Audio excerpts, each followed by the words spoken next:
I think marine science does have quite a significant interest in marine policy and an influence on marine policy. But I don't think that the links are strong enough to really make the most out of the contribution that marine science can make to marine policy. We like, and policy analysts like, to see policy in a written form so that one can digest it and understand it better. Sometimes one can say that policy is reflected in law, and that is an expression of policy, but not the only one. But, I mean, policy is largely a guiding statement made by someone in a position of policy power, and that could either be, in the Caribbean context, a minister or a policy advisor. And that statement, a broad statement, normally guides more detailed planning and management in terms of national development, and in this case, regional development as well. So we're talking about written, and we're talking about oral statements, and we're talking about broad guidelines as to how nations and the region should develop. Our ecosystems, especially in the Caribbean, are really the source of our wealth. Our main economic drivers are tourism and agriculture. And so really making sure that those resources are there around for us to continue to use is very important. And there are a lot of people that are interested in conservation of resources for their own sake, their beauty, their value to people. And as Caribbean people, and we're in the nature isle of Dominica, for sure, we all appreciate the natural beauty that's surrounding us. But also, this is important for us and for our lives and our quality of lives. So really we need to make that connection more and not forget it as Caribbean people. Those activities that we're engaged in, whether it's food, extraction for food, whether it's extraction for building materials and so on, are having a deleterious effect on the resource base. Okay, and it is based upon our understanding and our appreciation, okay, for those negative effects, or where the effects can be positive, okay, that fuels the types of policy decisions or the types of actions or planning processes that we formulate in a view to, in many instances, sustain those activities.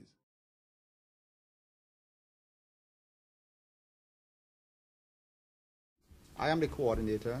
He came in and we wanted to look at co-management for the MPAs, the stakeholders taking a part in managing that MPA.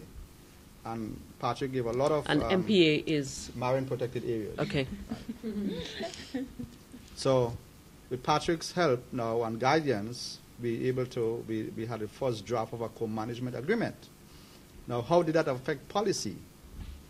I am the coordinator, but you have the cabinet appointed a MPA management committee for managing all MPAs throughout Grenada, setting the policy. So I was able to bring that, the model of co-management, to the MPA management committee appointed by cabinet, and they adopted. So that is the official policy now, that we will provide for co-management at all the MPAs, MPA site. Right. So that was a practical way of how Patrick from the university, as a scientist, influence and help guide the policy that we have now on MPA in Grenada.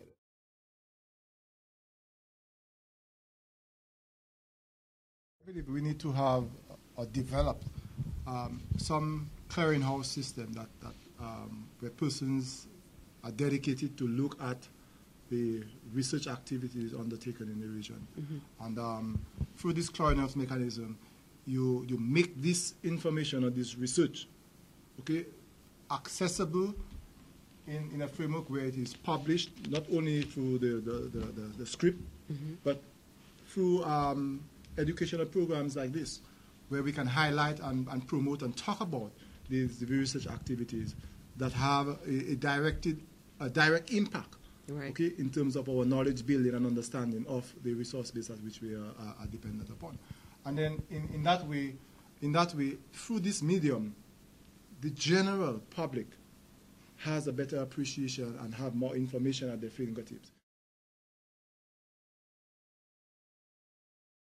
UWI has a memorandum of understanding with the Caribbean Regional Fisheries Mechanism. Now, CRFM is the body of CARICOM, obviously including the OECS states, that is responsible at policy level for dealing with fisheries in CARICOM countries, Insular Caribbean, and of course our continental countries.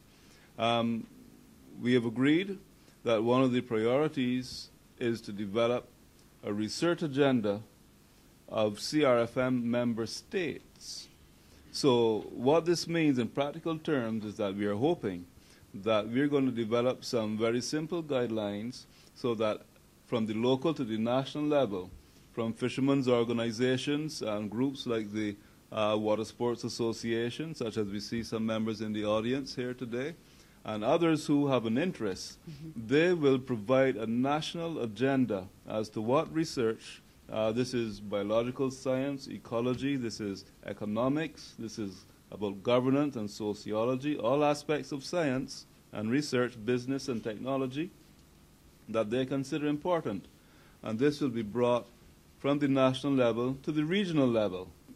That type of communication and integration will allow not only the scientists within UWI structure at all three campuses, it will allow fisheries officers like my colleagues to the left to be involved.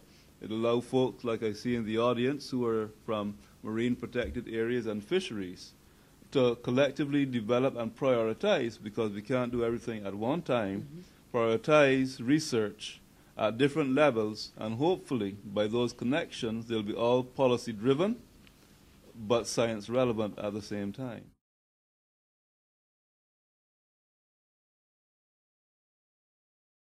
I've been in the hot seat many times where I've had to facilitate discussion between scientists and journalists. And let me tell you, it's a difficult task because there's no trust between the journalists and the scientists. And I'm talking basic communications. The scientists argue that the journalists don't quote them accurately. They round off their statistics, and scientists hate if it's 99.9, they want 99.9 in the story, whereas the journalists are taught to round it off. It's easier to read, easier to understand. So there are certain basic differences that are an hurdle when it comes to communications between the scientists and the journalists. And so part of that is trying to get them to understand from each other's perspective so that they are comfortable sharing the research. So I do think that there has to be the will, the political will and interest to have the communication element and understand what it is that's important for the general public. How do you divulge that, which goes back to the language that the scientists use? In terms of getting the people engagement that was mentioned previously, and is the strongest link between marine science and policy really is through citizens and getting them engaged in both science and policy. So there are very many specific examples, but as my colleagues have said, very often they're not well communicated, they're not written up. And I think really for the audience out there, it is your chance to help in determining, demanding what needs to be communicated to you as Caribbean citizens to get marine science more into the policy that affects your livelihoods and lives, your well-being.